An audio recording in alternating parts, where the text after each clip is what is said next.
Madalas nating naririnig na pagdating sa maintenance, dapat sundin ang recommendation ng manufacturer na nasa service o owner's manual. Siyempre, sino pa nga ba ang makakaalam ng tamang maintenance schedule kung hindi ang manufacturer mismo? Ngayon ang tanong, ano nga ba ang rekomendasyon ng manufacturer? Para sa mga nakawala or nawawala ang manual or sa mga walang oras magbasa, this video is for you. I will be sharing the maintenance interval for car oils, fluids, and filters for two of arguably the most common car brands in the Philippines, Toyota and Mitsubishi. In my next videos, I will also feature the maintenance interval and recommendations of other car brands, so make sure to subscribe. Libre lang po yan, and hit the bell button so you won't miss them. Comment down below na rin kung anong car brand ang gusto nyong isunod natin. Bago ko pala simulan, lahat pala ito galing sa service o owner's manual ng Toyota o Mitsubishi. Hindi po siya imbento lang. So these recommendations are applicable for most Toyota and Mitsubishi cars. Let's start. Una, ang maintenance interval for oils and fluids. Engine oil. For Mitsubishi, ang recommendation kung mineral oil, palitan every 5,000 kilometers or 4 months. Kapag fully synthetic naman, every 10,000 kilometers or 8 months, whichever comes first. For Toyota, every 10,000 kilometers or 12 months. Hindi naka-indicate sa manual kung mineral or synthetic. What is indicated ay ang rating, like the API rating and the viscosity range. Another thing noted sa manuals ay kapag madalas na dadaan sa maalikabok o hindi sementadong daan, madalas ang extensive idling o kaya naman low-speed driving for long distances, or heavily loaded ang sasakyan gaya ng mga SUV o pickup na nagtutow ng trailer, camper, or car top carrier, magpalit ng mas maaga every 5,000 kilometers or 6 months. Sunod, transmission fluid naman. For Mitsubishi, for manual transmission, change every 30,000 kilometers or 2 years. For automatic transmission including CVT, change every 60,000 kilometers or 4 years. For Toyota vehicles naman, ang recommendation for manual transmission, inspect and replace if necessary every 40,000 kilometers or 4 years.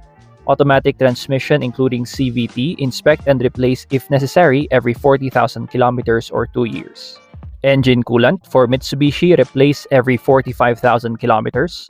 For Toyota, first replace at 160 kilometers and replace every 80,000 kilometers thereafter. Sa brake fluid naman, for Mitsubishi, change every 35,000 kilometers. For Toyota, change every 40,000 kilometers or 2 years. For power steering fluid naman, sa mga naka-hydraulic power steering na car models, for Mitsubishi, change every 35,000 kilometers. For Toyota naman, no particular replacement schedule, pero kailangang ma-inspect every 10,000 kilometers.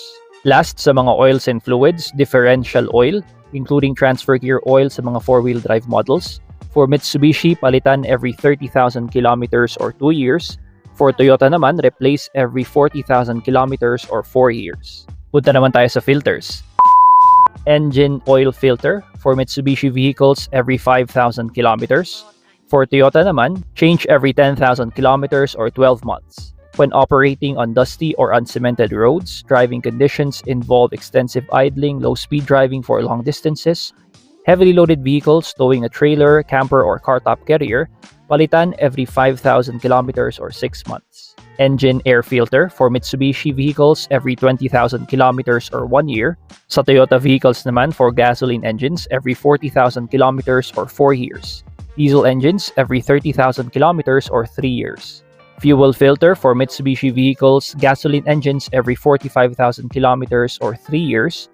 Diesel engines every 15,000 kilometers or 1 year. For Toyota, gasoline engines every 80,000 kilometers or 8 years.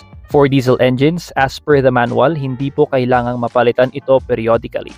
Pero yung water sediment accumulator sa fuel pump ay kailangang ma-inspect every 10,000 kilometers or 1 year at ma-drain kapag umilaw ng patay-sindi ang fuel system warning light sa dashboard o sa mga naka-digital instrument cluster kapag lumabas ang water accumulation in fuel filter, see owner's manual prompt or warning. Last sa filters, cabin aircon filter. For Mitsubishi vehicles, start at 20,000 kilometers and replace every 15,000 kilometers or 1 year.